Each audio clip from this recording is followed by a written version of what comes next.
My name is Leo Vance, and I'm afraid of two things in this world. The first is a rainy day. The second is Clara done smiling at me. She's a legend on campus. Looks like everyone's first love, acts like a bona fide outlaw. The first time we met, she stole the ice-cold Coke I just bought. She was completely shameless about it, too. "I'm saving you from sugar crash," she said. "You'll thank me later." After that, the whole school knew she was after me. She'd bring me breakfast, save me a seat in lectures, and hang around outside the guys' dorm, feeding the campus cats. My friends were all jealous, telling me I'd hit the jackpot. Only I knew the truth. The way she looked at me, it wasn't like she'd found a crush. It was like she'd finally found an enemy she'd been hunting for years. One, the air conditioning in the library was cranked way too high. I'd been staring at the same page for 10 minutes straight. In my peripheral vision, the girl in the white dress in the third row stood up again. This was the fourth time we'd had a chance encounter this week. She was clutching two art history books thick enough to be used as weapons. She ambled slowly over to the empty seat diagonally across from me. When she set the books down, she made sure to slam the corners against the edge of the table. Bang! The sound jolted a guy sleeping in the front row awake. But she just casually tucked a strand of hair behind her ear, completely unfazed. The ends of her hair brushed against the shoulder of the person next to her, and the faint scent of freesia drifted over. I looked down and turned a page, but the paper reflected the image of her glancing at me, then quickly looking away. "Excuse me," she said suddenly. Her finger tapped on the notebook open on my table. "You wrote down the wrong formula." Her nails were neatly trimmed, a healthy, natural pink. I stared at the equation for cantilever beam stress. The denominator was indeed off. "Thanks," I said, picking up my pen to fix it. But her hand shot out and pressed down on the tip. "You have to buy me a drink for that." Her eyes curved into crescents. "The coffee shop downstairs has a new mango matcha latte. Light on the syrup." I pulled my pen back. "Not thirsty." She didn't seem annoyed. She just rested her chin on her hand. "Then I'll buy you one. You've been studying for hours. You need a break." Without waiting for an answer, she casually closed my notebook. There was no name on the cover, but she read it out loud anyway, perfectly. Leo Vance. She savored the sound. "That's a great name.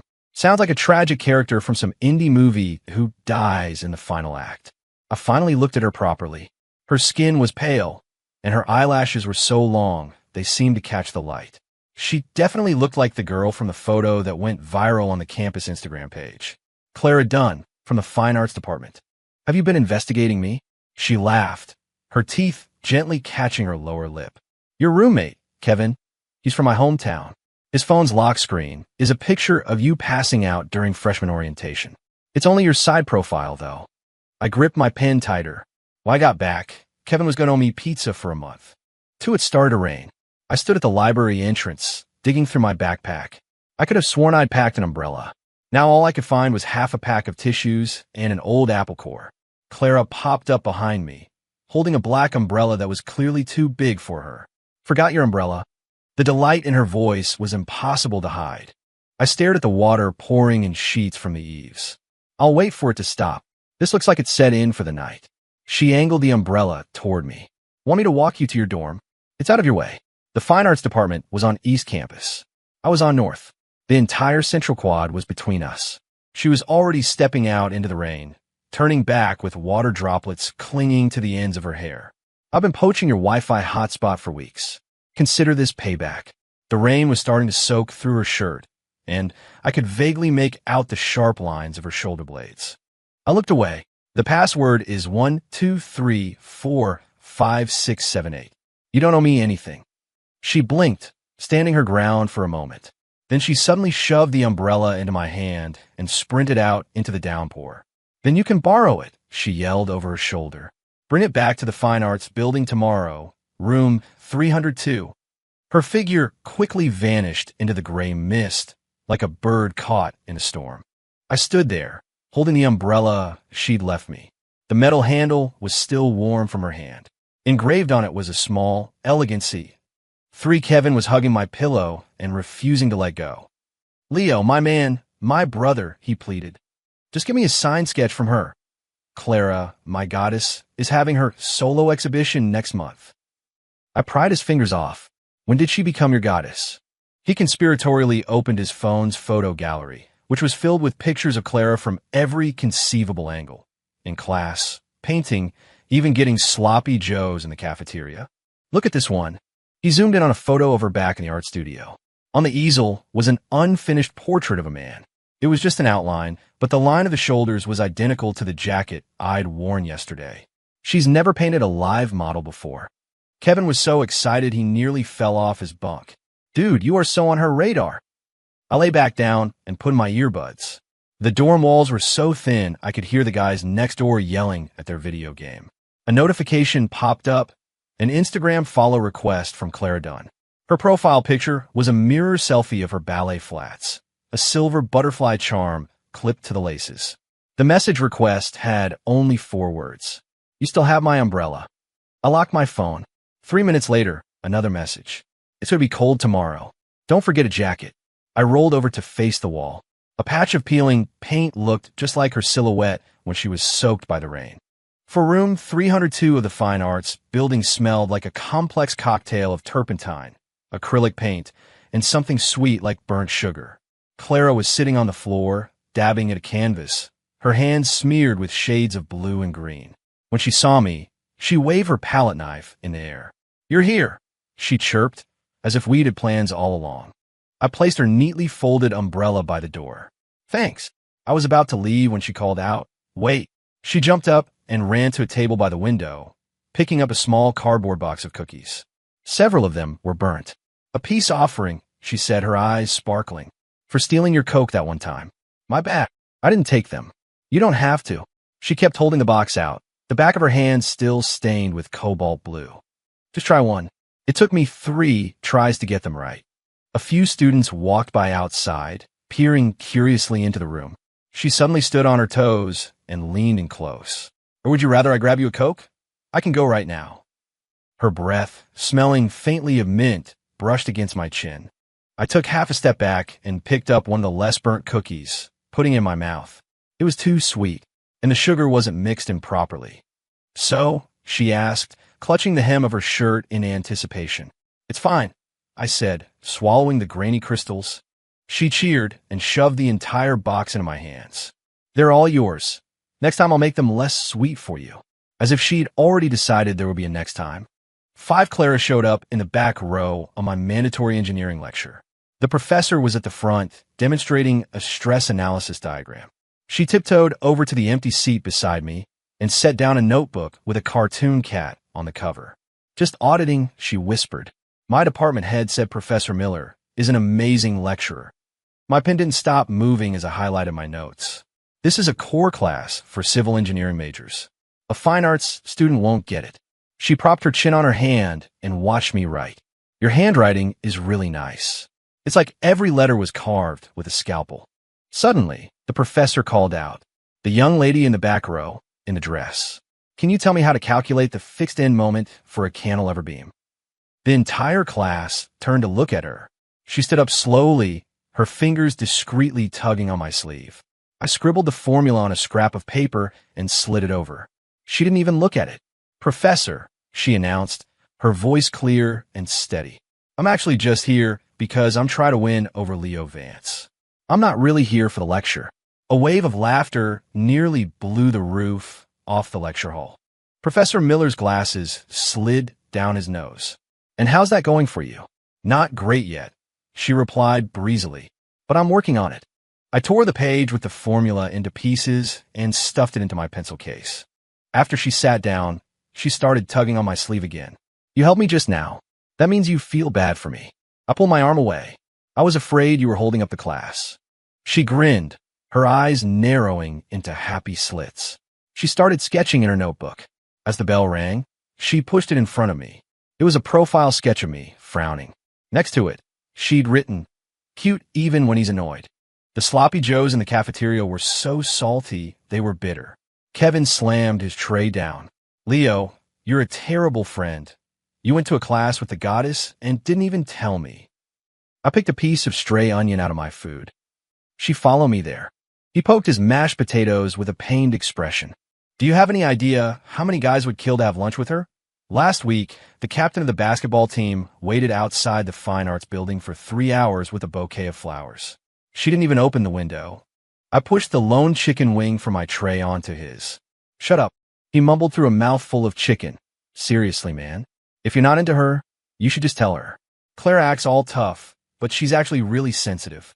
The stray cat she'd been feeding for 5 years died last year, and she just sat by the wall where it used to sunbathe all night long. I put down my fork. Just then, Clara was standing in the aisle with her tray, scanning the room.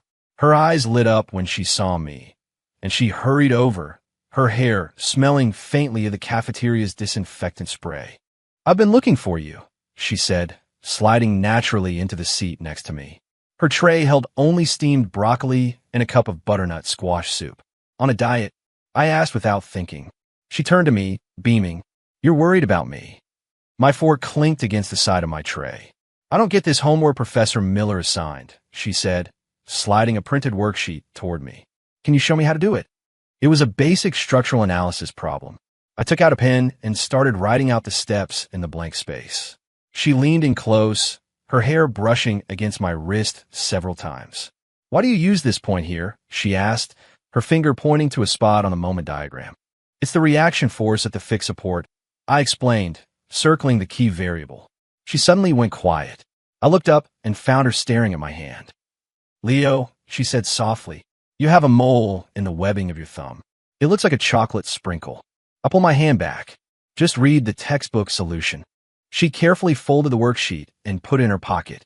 "This is for you," she said, pushing the soup in front of me. "Your lips are chapped. Drink this." Then she got up and rushed off, her dress brushing against the leg of the table as she left. My mom showed up at my dorm out of the blue, standing downstairs and wiping her eyes with the back of her hand. She was clutching a follow-up report from the hospital. "The doctor said I'll need another surgery," she whispered. The cuffs of her coat were frayed. Ever since my dad's accident on the construction site last year, she had these sudden breakdowns. I took the report from her, folded it, and put it in my pocket. "I'll figure out the money." She gripped my wrist tightly. "Leo, please don't drop out of school. I could pick up a few more housekeeping jobs." As I helped her onto the bus, I transferred my latest paycheck from a freelance translation job into her account. I watched until the bus disappeared around the corner. When I turned around, I saw Clara standing in front of the campus convenience store, holding 2 cups of instant ramen. One of them was the spicy beef flavor I always got. "For you," she said, holding out the cup. The 2-for-1 deal was ending. I didn't take it. "You heard everything." She looked down, scraping at the plastic wrap on the cup with her thumbnail. "I'm really good at keeping secrets, and I won't ask any questions." The evening wind pressed her dress against her legs, making her look like a bird with rain-soaked wings. I took the ramen. "Stop following me." She jogged to keep up with me. I wasn't trying to eavesdrop. I was waiting for the taquitos on the roller grill. I stopped at the corner of my dorm building. She stopped short, nearly running into my back. "Clara Dunn," I said, using her full name for the first time. She stood up straight. "Present. What do you want from me?" Her eyes seemed to shine even brighter under the lamplight. "I like your handwriting. I like the mole on your hand. I like that you never have an umbrella when it rains. I like that even when you're rejecting someone, you can't bring yourself to be mean." The rim of the ramen cup was starting to dent under her grip. "Is that a good enough reason?" I turned and swiped my card to get into the building. The glass door reflected her image, standing there for a long time before slowly crouching down to pick up a receipt the wind had blown away. I took on 3 tutoring jobs. On weekends, it was a 4-hour round trip on the subway. When I got back to my dorm one night, there was a new thermos on my desk. Kevin was playing games with his headphones on and mouthed that Clara had dropped it off. I opened it. Inside was still warm chicken noodle soup. Tucked underneath was a small note with a drawing of a rabbit holding a soup bowl. "A balanced diet is important. From your secret guardian angel." I put the lid back on, walked it over to her dorm, left it with the front desk, and sent her a picture. "Don't send any more." She replied instantly. "Okay." For the next week, she actually disappeared. The girl in the 3rd row of the library was replaced by a freshman with glasses. No one tried to grab the seat next to me in the cafeteria. The black umbrella was still hanging from my bedpost. Kevin couldn't take it anymore. "Did you reject Clara?" I turned a page in my book. "Just like you wanted." He let out a groan and fell backward onto his bed. "My heart is broken." Late that night, my phone vibrated. Clara had posted a news story on Instagram. It was a photo of a canvas that had been violently scraped and gouged with a palette knife. The caption was, "Blocked." I stared at it for a long time, until the screen went dark. The civil engineering department mixer was mandatory, and I'd been dragged along to fill a spot. The host was leading a game of truth or dare. When the beer bottle spun and pointed at me, the whole room erupted. Leo has to pick one. It has to be a dare. I reach for my glass. I'll drink. A sophomore girl snatched the glass away. No way.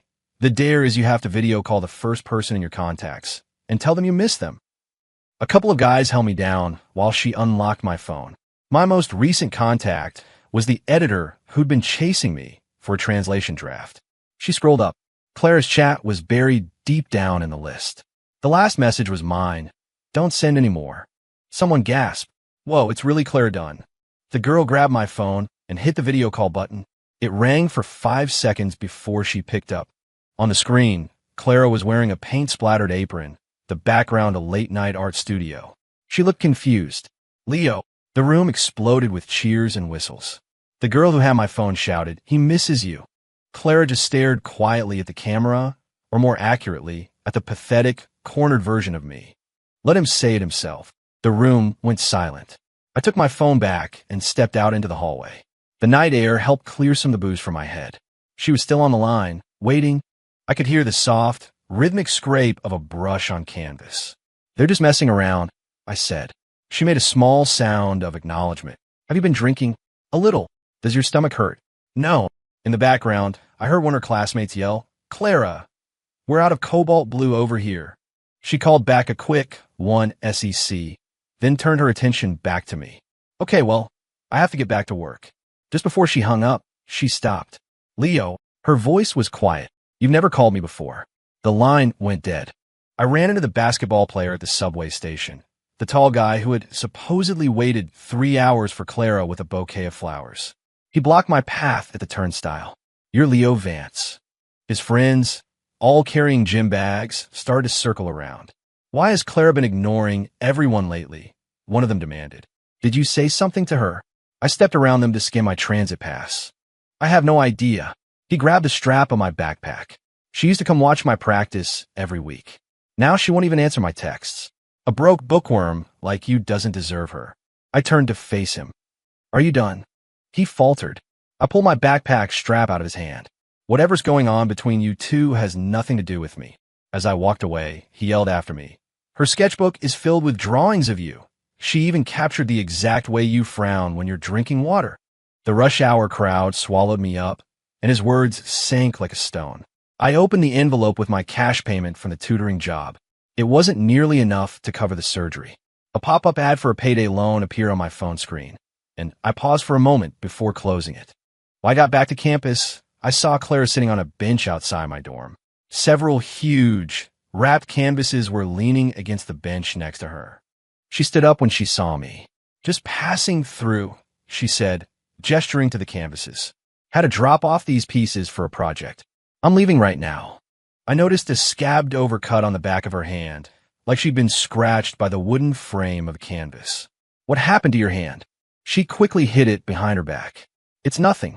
We both fell silent. The campus lampposts flickered on, startling a cat sleeping in the bushes.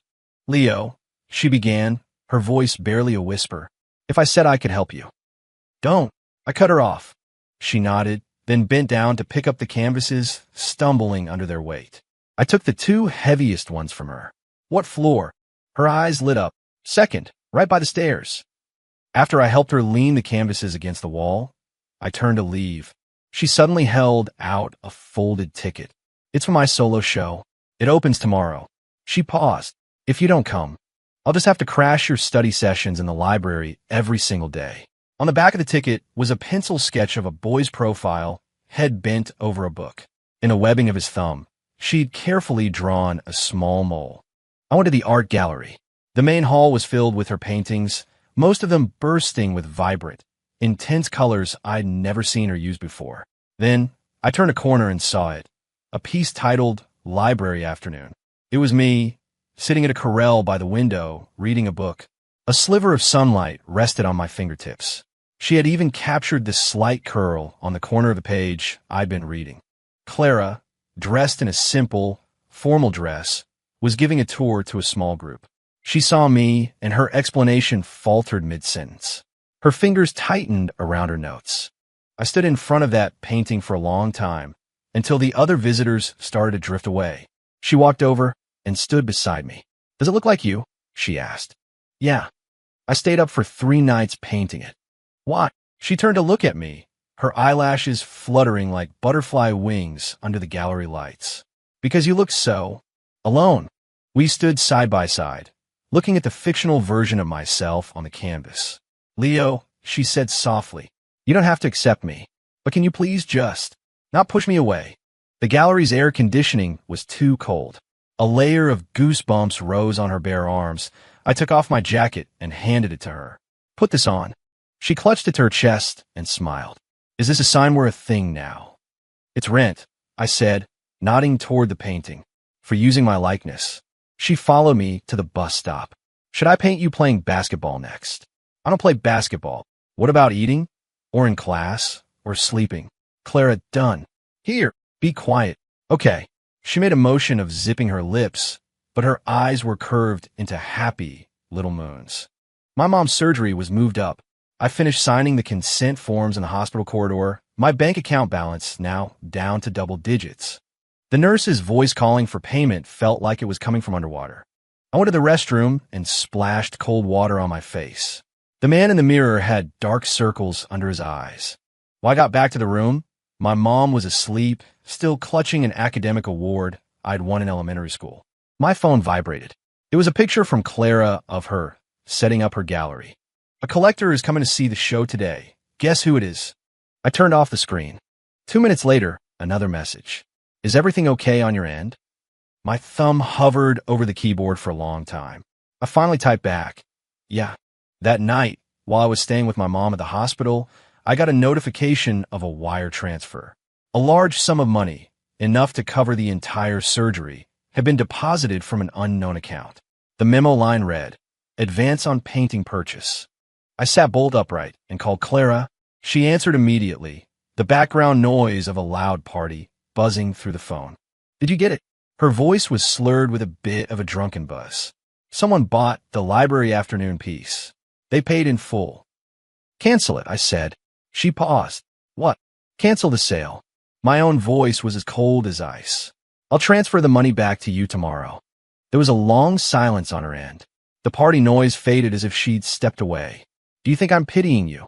Her breathing was sharp and clear over the phone. "Leo," she said, articulating each word slowly and carefully. "The painting was listed for $30,000. The collector is a professor from the Art Institute. He said your eyes had something he's been looking for his whole life."